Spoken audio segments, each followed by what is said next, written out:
I was getting destroyed in GT4. My iRating was tanking, I was ready to quit, and then I tried one more car, one race, and then suddenly I understood what I'd been missing. Like everyone else who starts iRacing, I've been grinding the Mazdas for months when I start. Then I went straight to GT4. I thought it was the natural progression to become a professional GT3 sim racer. Illusion we need to address in another video, of course, but I was wondering why I wasn't progressing faster at some point. And then I stumbled upon the Toyota GR86. Several other people I watched and interacted with highly recommended it. And then I decided to take the plunge. Everything clicked. All of a sudden, the car was going where I wanted it to go. It felt like it was on rails. It was fast, it was responsive, it was fun. This is the car I should have found right after the Mazda. It's the bridge everyone skips, and it changes everything about how I developed as a driver. Let me show you why. Here's what I was doing. I went from the Mazda straight to the GT4, and that's it. Jumped straight from rookies to the deep end. And for months, I got destroyed in GT4. My iRating tanked, I couldn't get pace, I couldn't stay on track, I couldn't brake at the right points. So I'd go back to the Mazda to stabilize my iRating, and then try GT4 again. Same results, over and over. The gap was too big.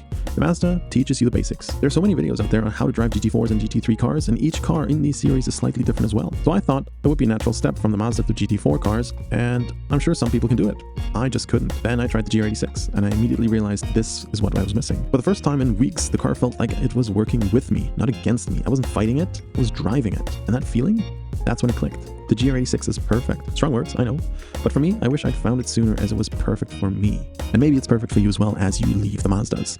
Here's the difference. The Mazda slides a lot. You learn how to manage it, you learn how to keep that particular car on track, but you're always fighting with the car. The GR86, it goes where you point it. You turn left, it turns left hard. It's responsive. The margin of error is bigger, and you can be a little bit sloppy with your inputs, and it'll still hook.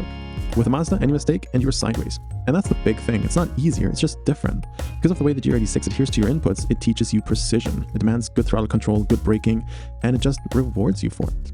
The Mazda punishes you for mistakes, and the GR86 rewards you for doing the right thing.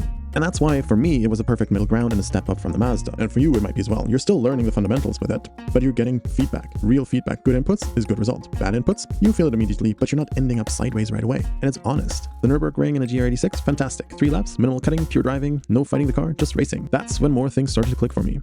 It took 1 day, 1 hour, 1 practice drive, and 1 race, and I was hooked on the GR86. Before that, I was going to double down on the GT4, master the Porsche, grind out consistency, then move on to GT3 next season. But now, GR86 is getting equal time. Maybe more than the GT4s, depending on which racetracks I own and which features I needed to buy on iRacing to participate in a given series in a given week. As we know, iRacing can be a bit of a money pit, and I'll let you know about that in a different video at some point. But with the GR86, I finally started to understand the skill progression. Mazda teaches you the basics, and it's always good to go back and review the basics. GR86 teaches you precision.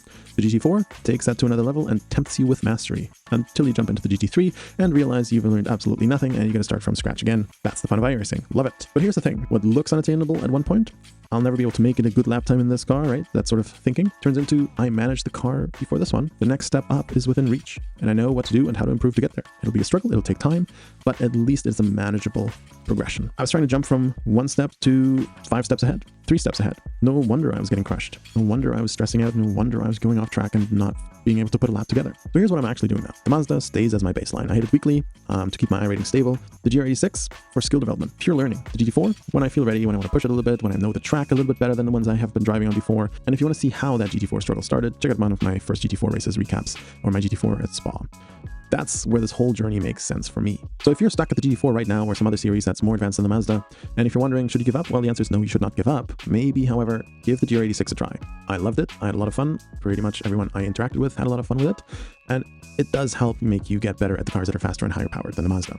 At least I felt that way. So you might feel the same way. You might like it as well, just to get a few laps in and build your strategy around that. If you want to see more of that stuff, check out my other videos on the channel, and I hope to see you on track one day. Thanks for watching. Bye-bye.